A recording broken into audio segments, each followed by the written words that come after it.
व्रजे प्रसिद्धं नवनीतचौरचौरम् अनेकजन्मार्जितपापचौरम् चौराग्रगण्यं कृष्णं नमामि। चौराग्रगण्यं कृष्णं नमामि। श्री गोपाल कृष्ण महाराज की, श्री दत्तात्रेय महाराज की जय। देखिए, पूरे 1 वर्ष के बाद यह दुर्लभ दिवस हमें प्राप्त हो रहा है और उसमें भी हमारी एनर्जी और हमारा उत्साह दिखलाई नहीं दे रहा। हालांकि नाश्ता की भी अच्छी व्यवस्था थी और आप सबने नाश्ता कर ही लिया है, तो एक बार ऊंचे स्वर में साधन दाता प्रभु श्री चक्रधर जी के प्रति, पंच कृष्ण भगवान के प्रति और आए हुए सभी अधिकरणों के प्रति उत्साह दिखाते हुए हमने जय घोष करना है। श्री चक्रपाणि जय, श्री गोविंद प्रभु महाराज की जय, सर्वज्ञ श्री चक्रधर स्वामी की जय।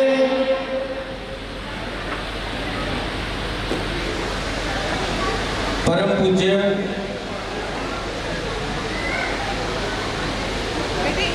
शास्त्री जी ने इतना अच्छा नियोजन किया हुआ है।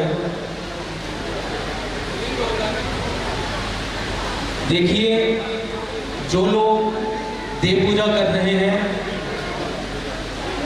और जो लोग सभा को श्रवण कर रहे हैं वो ध्यान इस ओर रखें। अभी सभा का आरंभ ही हुआ है और आरंभ में ही हमारा जो है उत्साह दिखलाई नहीं दे रहा, ध्यान दिखलाई नहीं दे रहा और माइक से ज्यादा लोगों की आवाज आ रही है। तो साधन दाता प्रभु श्री चक्रधर जी की असीम कृपा से हमें यह दिवस उपलब्ध हुआ है। उनके श्री चरणों में कोटि कोटि दंडवत प्रणाम करता हूं।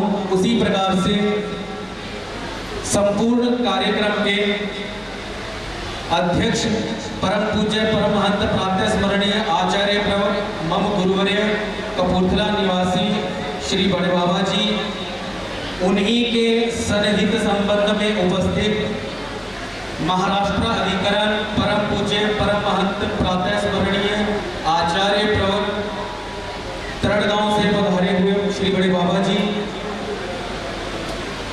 परम पूज्य परमहंस प्रातः स्मरणीय आचार्य श्री जालंधर से पधारे हुए बड़े बाबा जी, उसी प्रकार से परम पूज्य परमहंस प्रातः स्मरणीय जगरावां से पधारे हुए, जिनके सूत्र संचलन के अंतर्गत हम सभी ने भजनों का भी आनंद लिया और जिनकी सुमधुर वाणी हम सभी के हृदय में अपना एक विशेष स्थान बनाकर बैठी हुई है, ऐसे श्री जगराओं के बाबा जी, परम पूज्य परमहंस प्रातः स्मरणीय भगवाड़ा से पधारे हुए श्री गुरु अलीमल बाबा जी, उसी प्रकार से होशियारपुर से पधारे हुए परम पूज्य परमहंस प्रातः स्मरणीय श्री बाबा जी, बटाला से अभी अभी गत रविवार को कपूरथला का विशाल संत सम्मेलन एवं 38वां वार्षिक महोत्सव में हम सभी ने जिस पूजा को वंदन किया और उस पूजा देव पूजा को उपलब्ध करवाने के लिए हमारे दुर्भाग्य को सौभाग्य में परिवर्तित करने वाले जिन महाराज ने जिनको निमित्त बनाया, ऐसे बटाला से पधारे परम पूजनीय तपस्विनी श्री बाई जी, उसी प्रकार से मंच पर उपस्थित जितने भी संत महंत और इस सभासद में उपस्थित जितने भी संत महंत वासनिक बंधु बाल गोपाल,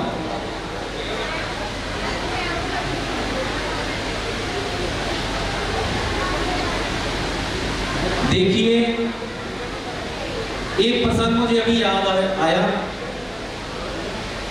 कि एक बार ना एक बड़े ही तपस्वी महात्मा जी जंगल में तपस्या के लिए गए हुए थे।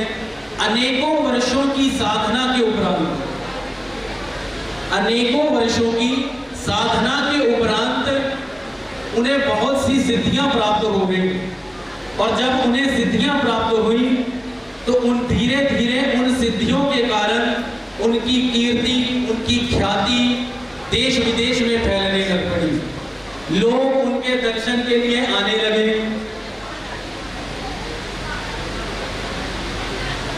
एक बार क्या हुआ, एक ऐसा व्यक्ति उनके दर्शन के लिए आया जिसका सिर्फ और सिर्फ धार्मिक विचार इतना ही था कि भाई तीर्थों पे जाओ, महापुरुषों के दर्शन करो, वो एक क्षण का दंड प्रणाम करो और उनको दक्षिणा प्रदान करके फिर अपने अपने घर लौटाओ। और वो नमस्कार भी और वो दान वितरण भी कैसा, निष्कामता पूर्वक नहीं, सकामता से, कोई ना कोई हेतु रखकर कि मेरा फलाना काम हो जाए, मेरा ढिमकाना कार्य हो जाए, ऐसा व्यक्ति उनके दर्शन के लिए आता है। और जो संत होते हैं ना, भगवान कहते हैं उभयोरपि दृष्टोन्तस्त्वनयोः तत्त्वदर्शिभिः। श्रीमद् भगवद गीता के 2 अध्याय में भगवान अपने राजकुमारों का, अपने अधिकरणों का, अपने प्यारों का लक्षण करते हैं, परिभाषा करते हैं कि मेरे जो संत हैं उन्होंने इस दुनिया का सार देख लिया है। इस दुनिया का जितना गहरा अनुभव उनको होता है उतना अनुभव शायद ही किसी को हो। वो अपने अनुभव से जान जाते हैं कि नमस्कार की पद्धति क्या है, किस प्रकार से झुका जा रहा है और मन के अंदर हेतु क्या है। साधन दाता प्रभु श्री चक्रधर जी भी एक प्रसंग में कहते हैं कि जानीजे ऐसे हेतु धातु तब कि सामने वाले के उठने बैठने के तरीके से, उसके नमस्कार करने के तरीके से, वंदन करने के तरीके से जो संत होते हैं ना, वो पहचान जाते हैं कि भाव क्या है। वो बोले भला ना, ऐसे ही जब वो व्यक्ति आए, उन्होंने प्रणाम किया और दूसरे ही क्षण उन्होंने अपने नौकर को कहा कि लाओ वो झोली। वो पैसों की थैली लेकर आया और वो थैली उठाकर उन्होंने उस महात्मा जी के आगे सौंप दी, समर्पण कर दी। वो महात्मा, अब महात्मा को क्या लेना देना द्रव्य से, भौतिक साधनों का त्याग किया तभी तो संत बने। इसलिए उन्होंने जान लिया कि ये वैसा ही व्यक्ति है, तो वो उसको उस प्रसंग के माध्यम से एक शिक्षा देना चाहते थे ताकि ये आया तो है किंतु यहां से कुछ ऐसा ग्रहण करके जाए कि जिससे इसके जीवन में परिवर्तन आ जाए। कहने लगे, अरे हमें इसकी कोई आवश्यकता नहीं, तुम इसे वापस उठा लो। हमें इन पैसों से भरी हुई थैली की कोई भी आवश्यकता नहीं, तुम इसे वापस ऐसे ही उठा लो जैसे तुमने रखी थी। उस श्रद्धालु के मन में आया, ये संत तो बड़े पहुंचे हुए लगते हैं। वो भाव तुरंत ही वाणी के माध्यम से प्रकट हो गया। वो कहने लगे, अरे गुरुजी, आपके जैसे संत नहीं देखे, आपसे बढ़कर कोई संत नहीं, आप तो महात्यागी हैं, सामान्य त्यागी नहीं है, आप महात्यागी हैं। तो गुरुजी मुस्कुराए और वो उसको क्या उत्तर देते हैं, क्या प्रतिक्रिया करते हैं कि तू शब्द तो सही बोल रहा है किंतु तू उसका अर्थ नहीं जानता। तू जिस भाव से मुझे कह रहा है कि मैं महात्यागी हूं, बात वैसी नहीं है। तो बात है कैसी? वो गुरुजी उत्तर देते हैं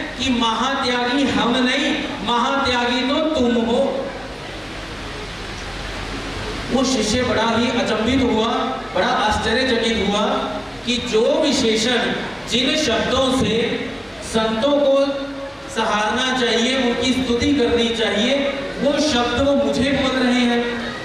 बोलो गुरुजी कैसे, मैं कैसे महात्यागी हुआ?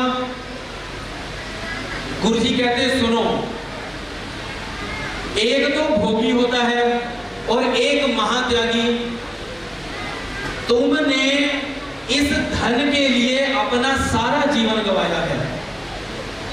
धन जोड़ना और हीरे को छोड़ना, अरे हम तो परमात्मा के भोगी हैं, हम तो उसके आनंद में रमण रहते हैं, हम उस भगवान के आनंद में डूबे हुए को तू महात्यागी कैसे कह सकता है?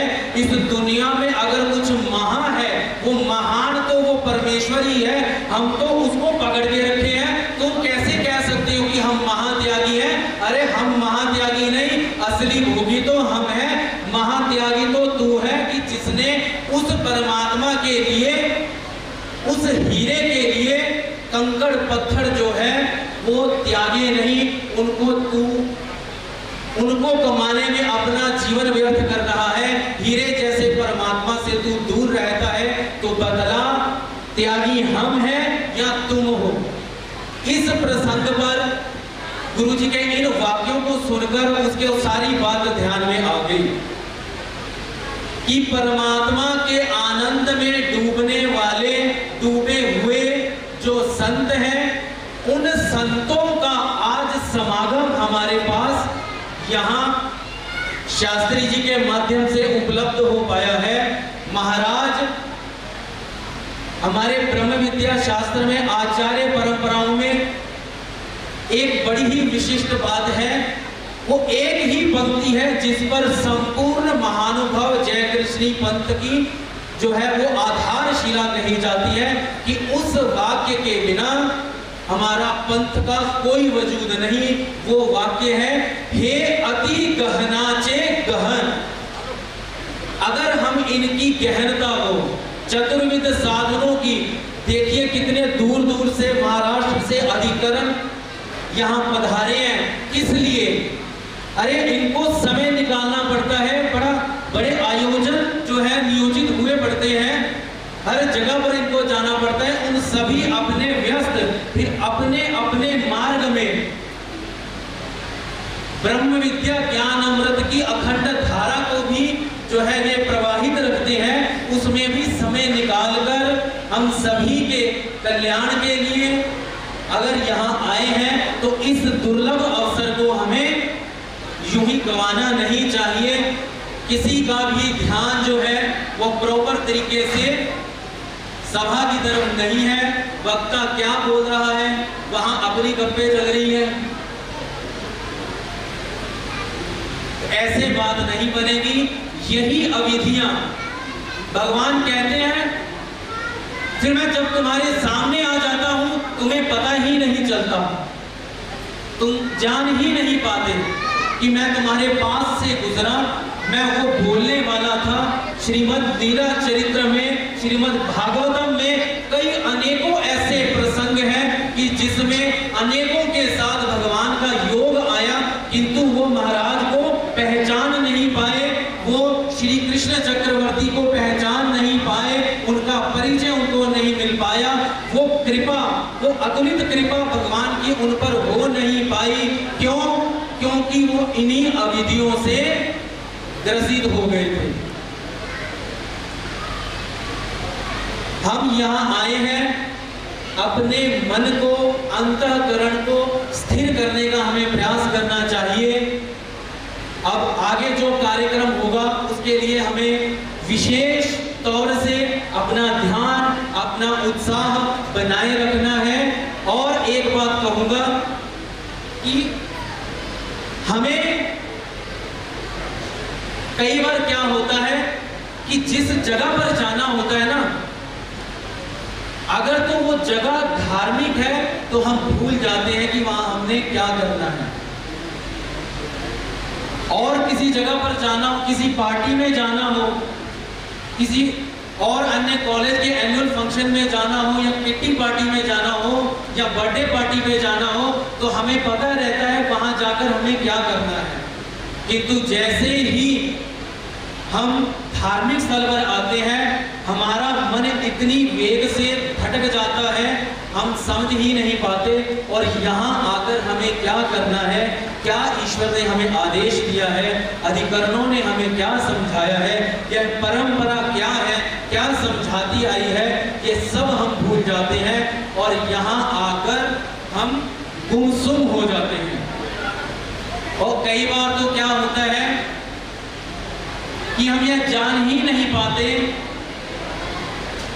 कि अगर हम भगवान के चतुर्विध साधनों के सन्निधान में आए हैं,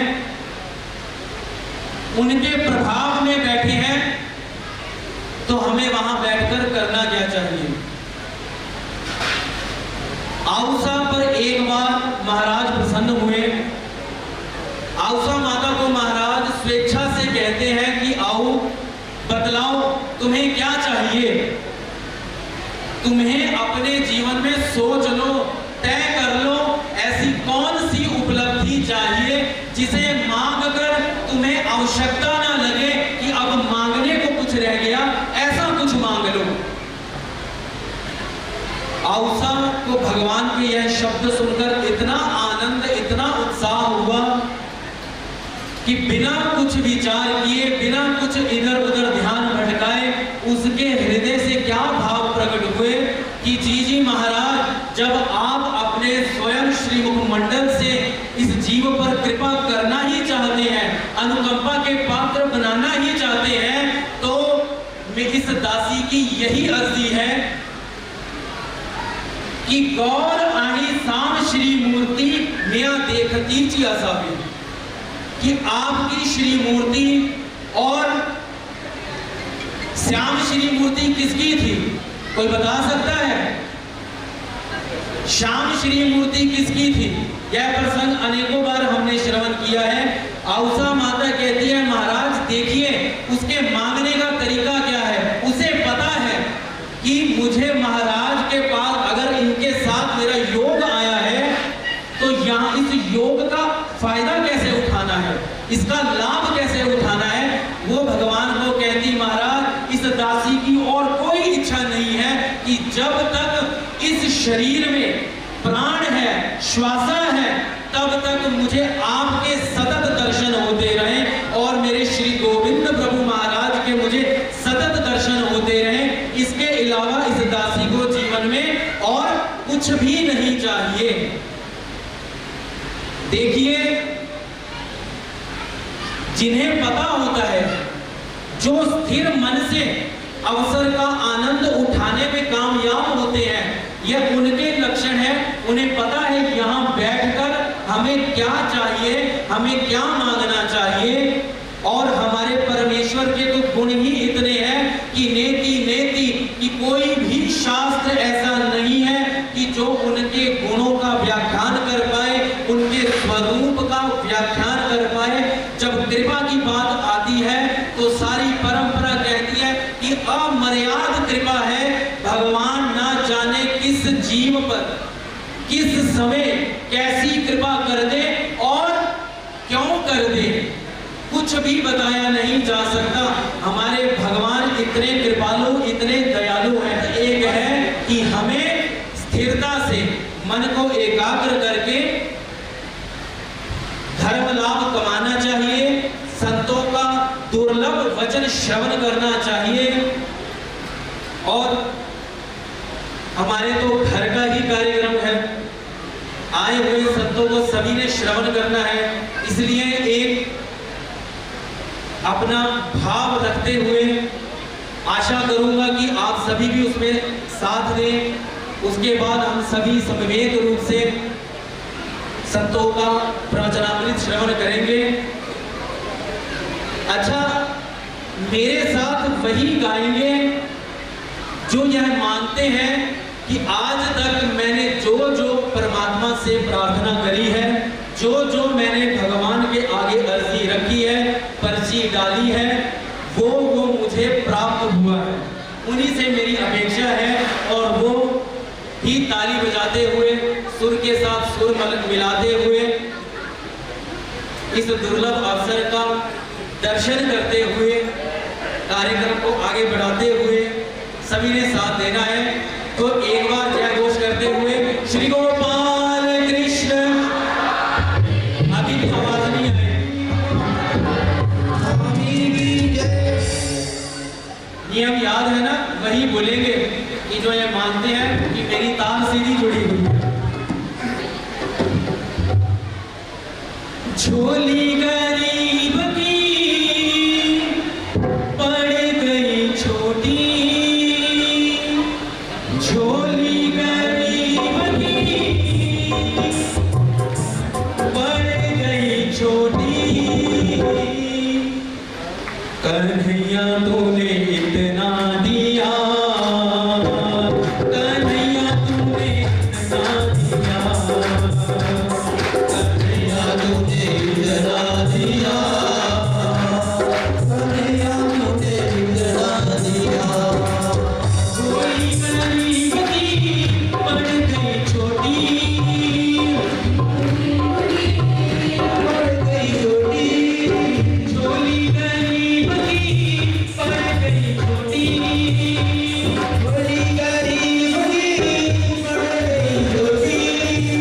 सभी ताली बजाते हुए ये आपका मन साक्षी है, ये आपका प्रूफ होगा कि आप वाकई में मानते हैं कि भगवान ने किसी चीज की कमी नहीं छोड़ी। कन्हैया तूने इतना दिया, कन्हैया तूने इतना दिया, कन्हैया तूने इतना दिया, कन्हैया तूने इतना दिया।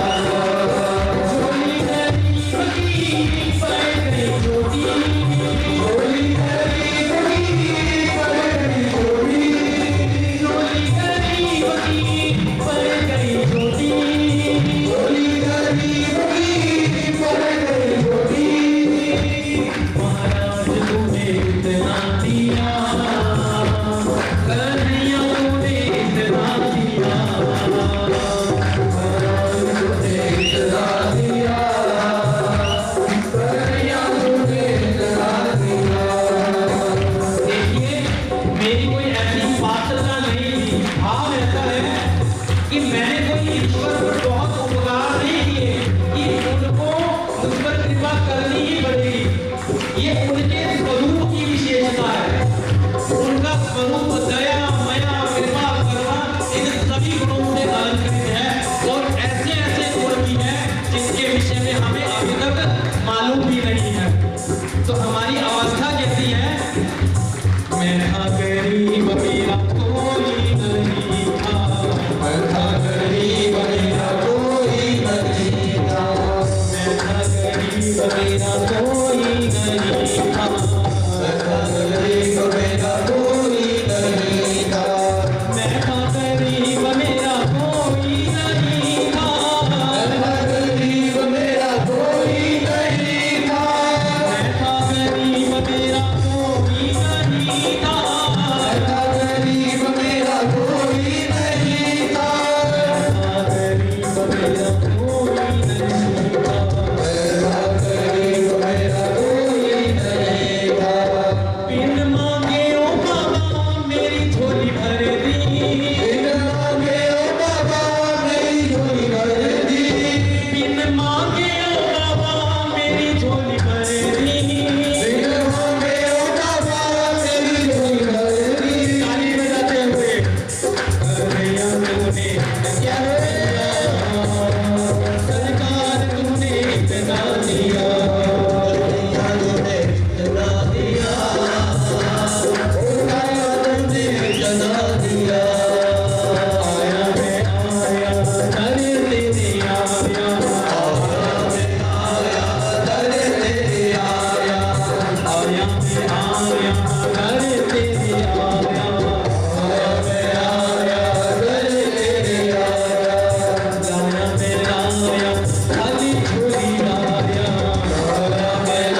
उन्होंने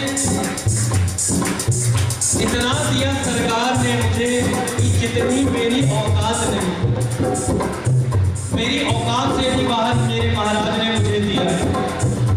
और क्या दिया है और क्या मांगा है, हम क्या मांगते हैं, उसके लिए हमने संतों को श्रवण करना है। तो धीरे धीरे करके एक एक बात का विश्लेषण करेंगे, क्या मांगना चाहिए और हम क्या मांगते हैं। किंतु यहाँ बात क्या हो रही है, जब मिल जाता है, इतना दिया सरकार ने मुझे कि जितनी मेरी औकात नहीं, ये तो कर्म है मेरे मालिक का, वरना मुझ में तो कोई ऐसी बात नहीं। ये मेरी अवस्था है, मेरा कोई उपकार नहीं है परमात्मा पर कि जिसे भेजने के लिए वो मेरे पीछे पीछे घूमे, मेरी बात को सुने। ये स्वरूप की विशेषता है। और जब कृपा हो जाती है ना, तो उसके साथ ही अहंकार भी उसकी चपेट में भी आ जाता है कि मैं कौन्यो अस्ति मया सदृश्य। एक बात भगवान ने बोली है गीता में, भाव कैसा आ जाता है, कौन्यो अस्ति मया सदृश्य। कौन है वो मेरे जैसा, मैं हूँ भाई। मैं जहाँ जाता हूँ लोग उठ जाते हैं कुर्सियों से, मेरे एक इशारे से दुनिया समझ जाती है कि मैं क्या चाहता हूँ। मेरा दबदबा बन जाता है, वो भूल जाता है कि पीछे से वो दबदबा है किसका, किसकी वजह से है। तो भाव क्या होना चाहिए, हमेशा नम्रता होनी चाहिए, झुके हुए रहना चाहिए, हमेशा हर कार्य में परमात्मा को आगे लेकर चलना चाहिए। प्रभु मैं नहीं, आपकी कृपा से हुआ, आपकी वजह से हुआ, आप ना होते मेरा तो कोई वजूद ही नहीं है।